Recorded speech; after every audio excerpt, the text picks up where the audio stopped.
Hey everybody, how's it going? Hope you're having a lovely day. So last year I did a video with not great news. It said my business is being audited by New York State. This is going to be a bit of a rambly video. So if you don't want a rambly video, I would suggest that you hit X on this one and watch another one. I just don't want to waste your time. This is a topic that's difficult for me to discuss because it has been very aggravating for me over the past year. So I'm probably going to be speaking outside of my normal presentation style in this video. It's going to be very rambly and probably boring for you. When I did that video, I said I wasn't really concerned about this entire process. Because as you could see in this video from 8 years ago, Rossmann Group policy on tax collection, cash repairs, I have a name tag. It says, "Hi, I'm Lewis. We collect tax even if you pay cash. So F off with that if I pay cash BS." In this video, making the point that it really doesn't make sense for me to enter serious legal liability and the potential of getting a $15,000 fine or going to prison because you want to save 10 or 20 bucks. It's not worth it. This channel pissed off a lot of people in the repair industry when I started making videos on how to do board repair, because a lot of people in this industry believe that that information should remain private, that this is some black magic art, and that if you show everybody how to do it, that they'll make less money. This channel pisses off companies like Apple. When I talk about right to repair, when I push for that type of legislation, it kind of pisses them off. And here's the thing. I already have a bullseye on myself with the content that I make. It doesn't make any sense to give myself that Achilles heel of not paying my taxes properly. It just doesn't make sense in the grand scheme of things. So even though there are small things that I could fudge here and there and probably nobody would notice, and I've seen other businesses do it, I don't do that stuff because I understand that I have a target on my back. So I wasn't really concerned when this came out. Now, there are some issues when it comes to New York State and New York City and dealing with bureaucracy here, and I talked about that in this video. This is one of the few times that I was smart enough to record it. Here I was being fined because customers had left devices at my store to recycle, and I did not enter them into a database for laptops that I purchased. I explained that I never purchased them, and as you may imagine, it's impossible to prove a negative, so I got a fine. I spoke to a lawyer about it, and they said I'd be spending about $7,000 to $10,000 to fight this in court. It costs $1,000 to settle, and if you fight it in court and you lose, you're paying for the lawyer and the $15,000 fine. So, don't be an idiot. And I decided to settle. Now, when I asked the state how I can be in compliance with their own law, this is what I got. It up, and they won't answer my phone calls or text messages or emails. Does that have to get entered into the Leads Online database, or how does that work? These are the type of people that are determining what my fine is and what the rules are. So you can imagine that this did not go as smoothly as I would have liked. I complied with this audit. I gave them access to my online Magento store. I gave them access to my repair shop or customer service records. I gave them access to QuickBooks. I gave them access to bank statements, and I gave them access to my shipping records. Pretty much everything you need to determine whether or not I was bullshitting you when I submitted my tax returns. Feel free to go through everything. In spite of that, about 6 months later, I get this in the mail. I've redacted certain information and contact info that I don't want on here. This is a summary of what is due. It says that I owe $45,790.30. Now, to be clear, this $45,790.30 is not for the entire audit. This is for 1 quarter. And I'm being audited for a period of several years. So I'm being audited for a period of several years. And for 1 quarter, they want $45,790. And that's not even the quarter where I made the most money. So when you do the math on this, it comes out to high 6 figures or low 7 figures that I'm probably going to have to pay. And at this point, I have a heart attack. In the basis for the statement, it says, since you have not submitted records adequate to prove your liability as required by Section 1142 of the tax law, tax was determined due in accordance with Section 1138 of the tax law and is based on available records and information. And I was very confused by this because I had given them access to all of my systems. I had provided them access to everything they wanted. Yes, this is going to stress me out. And it did stress me out. If you watch the videos I've made over the past year, and you've been watching over the past 10 years, you may have noticed the stuff I've made over the past year just hasn't felt the same. Because I haven't felt the same. I moved to an apartment in the middle of nowhere next to the mountains in New Hampshire in a town of 300 people. I started drinking again. There were a lot of bad decisions that I made over the past 11 months. And while I take full accountability and responsibility for the bad decisions that I make and how I allow them to affect my emotional state, I would be bullshitting myself if being put on financial death row wasn't part of the stress that led to me making those bad decisions. This is something that is not absolvable through bankruptcy. It pierces the corporate veil. So I can't just bankrupt my company. Even if I did, I would still be on the hook for the high six-figure to low seven-figure amount. And there are people that have said things like, well, you're a multimillionaire, that should be easy. Based on what? I'm not even a 1 millionaire yet, much less a 2. If you take a look at some of the videos I've done over the past, I've explained it. I've made a lot of really bad business mistakes over the past 15 years. I could be much more successful than I am, but I've done stupid things. So I continue to give them access to all of this stuff, and we go back and forth for an additional 8 months explaining everything away and waiting and explaining and waiting and explaining and waiting. And this is the conclusion that they came to. I redacted a bunch of stuff that I just don't feel like sharing publicly, but the important thing here that I'd like to draw your attention to is my error rate. This is not my error rate as calculated by me. This is my error rate as calculated by New York State. For those of you who can't read it, I'll zoom in. It says 0.11%. That's not a 1% error rate. That's a 0.1% error rate. As in 0.1% is the mistake that I made in my taxes. After a year and a half of digging through my shipping records, my bank statements, my QuickBooks, my online store, and my repair shop records, the best they could find with professional auditors digging through this for a year is that I got it wrong by 0.1%. But that's not enough. Not only did they only see 0.1%, they also managed to give me a heart attack over this bullshit for a year of my life. And the reason I'm doing this video is because I want people to... One of the things I used to say on this channel, when people would say, listen, if you don't like New York, if it's this bad, why don't you just leave? Is that one of the things I've always said is that I have employees here that have been loyal. Some of my employees that I have been here for 10 years, some for 7, 8, some for 10. And the reason that we have the ratings that we do is because I have what I consider to be the best staff in this industry. They are the best at what they do, bar none. And it's shown in our reviews. On Google Maps, if you search for MacBook repair within the United States, you will not find a business that is better rated than ours. 4.9 stars, 1,492 reviews, and that is because they bust their ass. And some of them are not able to move. Some of them got married and bought houses in the area. Some of them have kids going to school in the area with a lot of friends. Some of them have family members that are terminally ill and where this is not exactly a great time for them to move. So COVID happens and I'm not really sure if I'm considered essential or not, and I get hate mail under my door for staying open in spite of the fact that I told all my employees you can get paid your full salary to stay home if you're not comfortable coming to work. I grit my teeth and I live in New York City. June 1st and 2nd, 2020 happens, and the Korean barbecue is having a chair thrown through the window and all these stores are getting destroyed.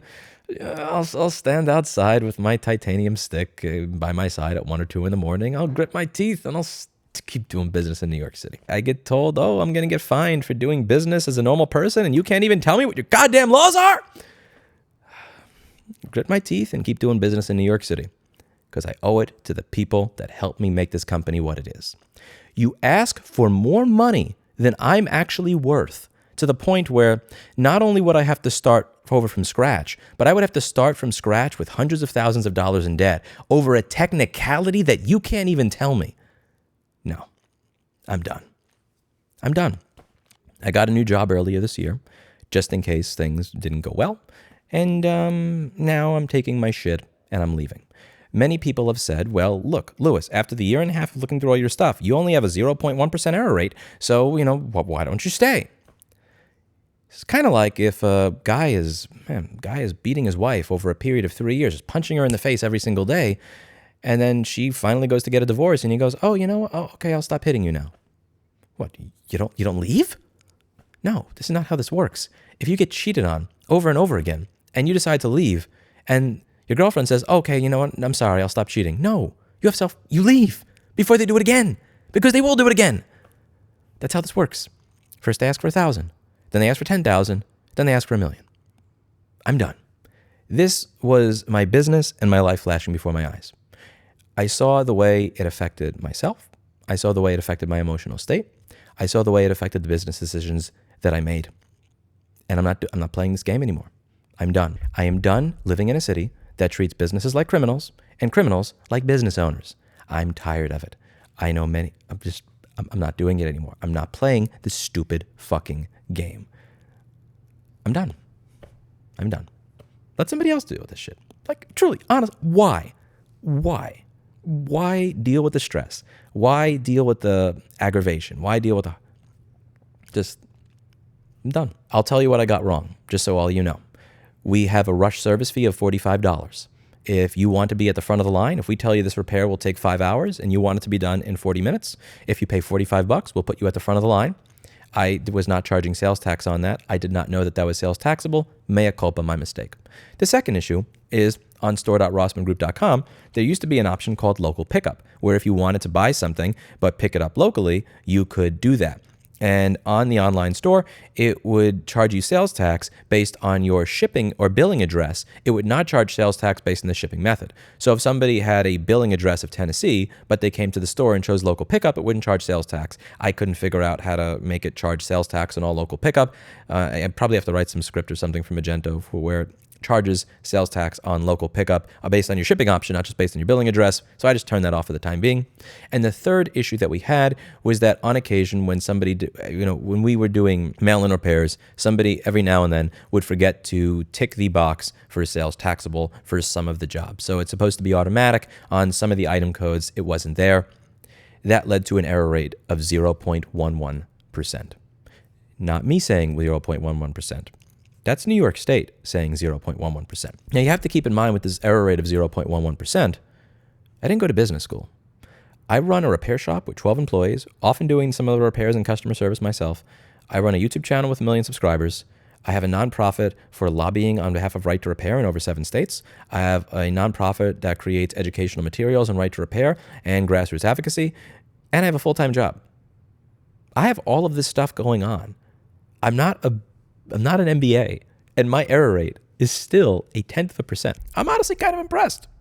Not to toot my own horn, 0.11%, that's pretty damn good. I'm making this video so that people understand what the last straw was for me and why it is I broke that loyalty that I had to the people that I work with that I said that I did not want to leave behind.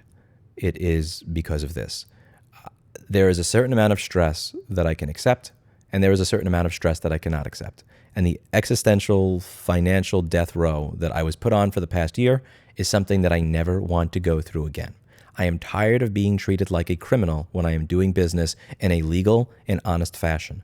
In 10 years, I don't have any customers that are complaining about my service to the Department of Consumer Affairs, yet I get fined for stupid nonsense like this. I give you access to all of my tax records, and I wind up getting a letter saying I may owe $1 million because you didn't even read it. Like, I'm done. And the thing that I'm starting to realize is that when you have cities or states with these types of budgets and these types of budget deficits, they need to get the money from every place that they can. And they're not going to get the money from rich people because rich people have the money for the CPAs and the lawyers and everything else to make it difficult. They're not going to get the money from the poor people because the poor people don't have it. They're going to get the money from the people in the middle, the people that don't have hundreds of thousands of dollars to spend on CPAs and attorneys to fight the auditors nonstop, but that have enough money that there's a piñata there that can be broken if they hit it a few times. I ain't staying to figure out what they're going to try to take from me next. That's about that. So I have a moving truck that moved all of my stuff here to Texas, and I have another moving truck in the next week or two that's going to be moving all of the stuff from my business over to Texas. I will not be conducting business in New York City or New York State ever again. I'm closing down all of my companies that operate in New York City or New York State, and I'm reopening them here. I don't care if I lose customers. I don't care if I have less income. I don't care if things don't go as well here as they did there. I simply don't want to be under 24/7 cortisol, wondering if everything that I have and more is going to be taken away from me because somebody doesn't want to read the papers that I sent them. I never want to deal with this again. I've had people say in my comments, Louis, you may lose some of your business if you move. Louis, you may lose some of the walk-in. Things are going to be different. You're going to have to pay to set up someplace else. It may not be as profitable. I don't care. I just don't care anymore. I don't care if I make less money. And I honestly don't even care if my business doesn't do as well here. I cannot do business in a place where they can just threaten willy-nilly to take everything away from me based on nothing and then have to live with that stress year after year after year. I'd rather become a greeter at Walmart, to be honest with you, than have to deal with that ever again. Because I've had people say, you got a lot of walk-in business over there. Maybe if you leave those employees behind, the people that you take with you may not be able to do this stuff. I understand all of that. I genuinely do. I did what I could to stay there as long as I could. But I don't want to live with that stress anymore. I've seen the way it affects me personally. I've seen the way it affects me emotionally. And it's just not worth it. If my salary gets cut in half, if my salary gets cut to a quarter of what it was before, I don't care anymore. I will go and get a job somewhere else, doing something else. I will mow lawns. I will greet people at Walmart. I will take out trash. I don't care what it is. I am never dealing with this again. I'm never dealing with it again. It's not a money thing anymore. It's a sanity thing, and it's that's that. And as I've been doing these videos over the past few weeks, some of you have been leaving me comments saying, you seem happier since you moved here. You seem to be, you seem to be a little less stressed. You look better. I don't know how much of that is lighting or not, but in all seriousness, I got the notification that this was done with at the end of October, and it genuinely changed my outlook on life. And it was fully accepted this morning, which is why I can now do this video. So that's about that. I may be doing a stream later on to answer any questions people have, anything like that. If you have a business in New York City or New York State, my advice, get out while you can. Doesn't matter if you do things by the books. Doesn't matter if you do things honestly. You're still going to get tortured and sent to hell and back, and they just don't care.